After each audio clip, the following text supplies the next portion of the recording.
Okay, now we are going to cover our second concept. We would be talking about determinants of capital structuring. So let us begin with it. So capital structure is the process of determination of how much funds for each project will be brought up to the table in the form of debt from financing agency, and the other part of funding is to be brought in the form of equity, that is the part of fund coming from project management agency. So let us have a look on types of shares. We would be beginning with equity shares. What are equity shares? These are the fractional form of business ownership.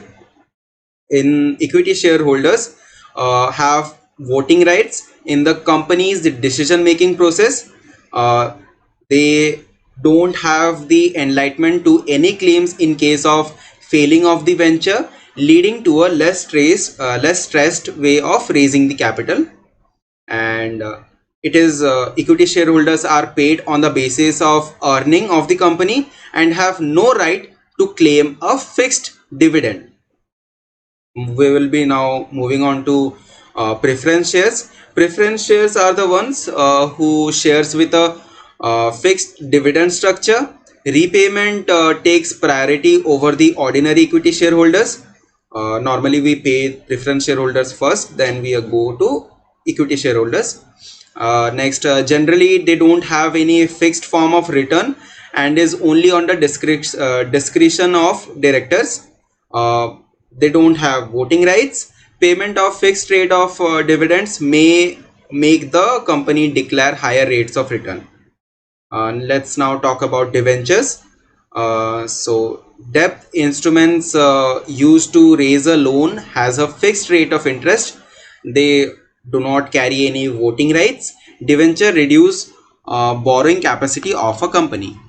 The optimum capital structure is a mix of debt and equity modes of financing that would provide the maximum market valuation to a company. The ratio of debt equity is also known as leverage ratio. There are four major theories of capital structure. Let's have a look on all those four theories. First, we'll be beginning with net income approach.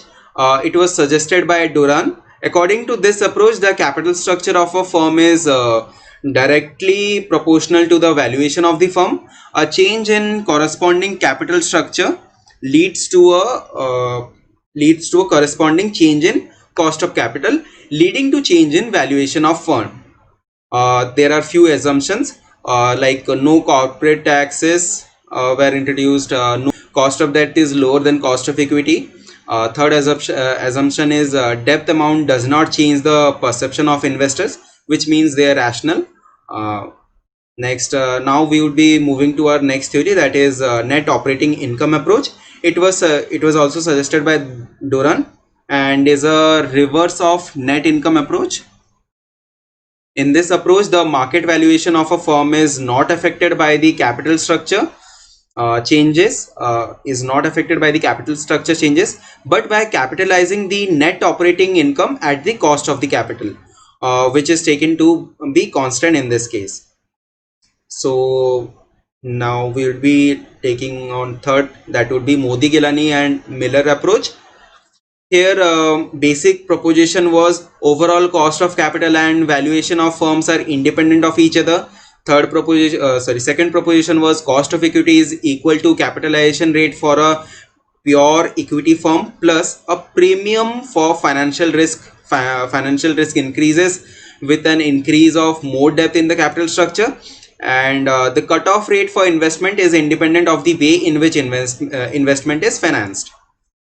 The limitations of this approach was rates of interest are not same for individuals and for firms, as firms have generally a better credit standing. Homemade leverage is not an appropriate substitute for corporate leverage, as homemade leverage in case of a dilution of a firm in homemade leverage is the entire asset of financier is at stake. However, in corporate leverage, the liability ends with the shareholding of the entity. uh, our next limitation would be high transaction costs are involved. Then there are institutional restrictions. and corporate taxation model deflate Modi-Gilani hypothesis. Modi-Gilani Miller hypothesis.